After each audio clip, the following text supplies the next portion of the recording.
moving, moving on. Nothing can stop me now. Nothing can hold me down.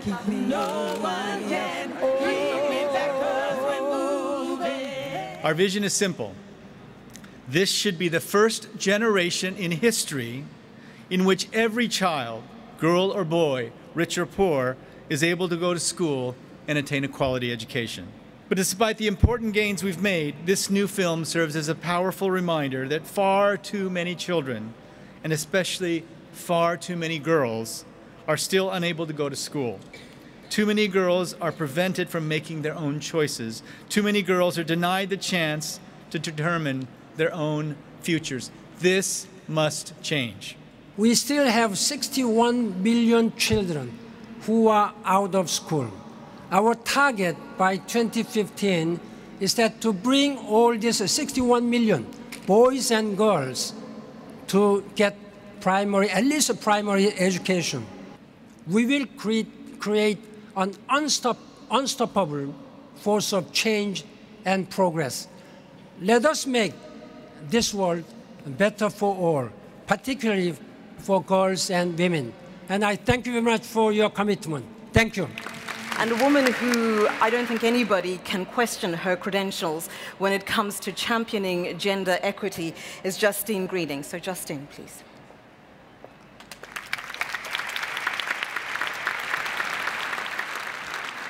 Opportunity should be there for us all. And yet for millions of girls, the status quo is what they have to accept. Routine violence every day, never setting foot in a school in their life, and still facing the fact that simply having a child will be the main cause of death in their teenage years. Please put your hands together for Freida Pinto. I met some girls in Sierra Leone, and this is where I derive most of my inspiration from.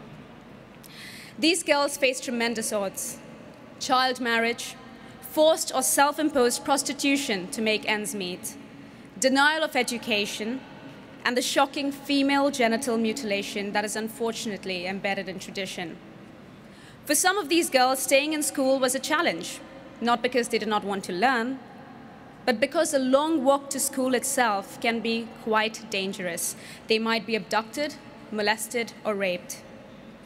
But the more I spoke to them, the more I sensed their burning determination. The more I realized that their dreams were not different from mine or yours or anyone here.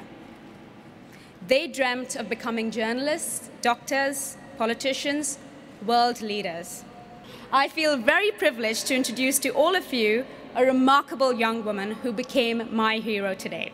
Please put your hands together for Shabana.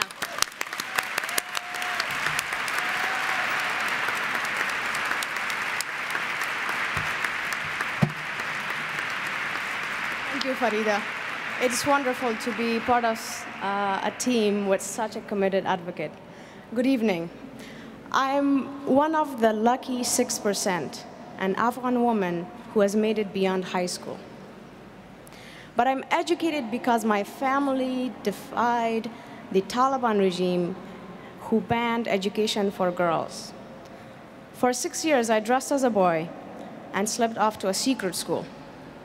It was dangerous for all of us, but there was no question but all the children in my family would be educated. The other point I want to make is about men who value their daughters, like the men in my family, like my grandfather who insisted on educating my mother and was exiled from his family because of it, like my father who chose to marry my educated mother, and like my brothers who will educate their daughters. This too is Afghan culture, so please don't blame culture.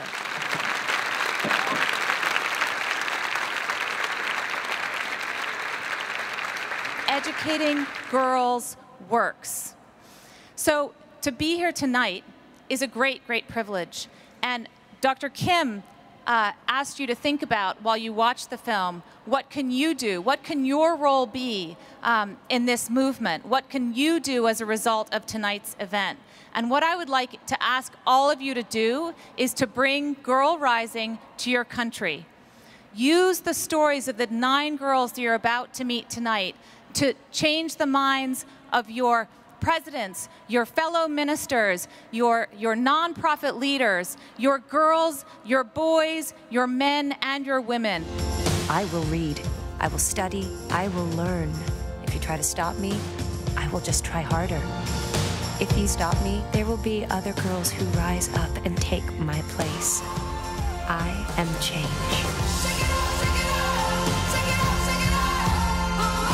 I am my own master now.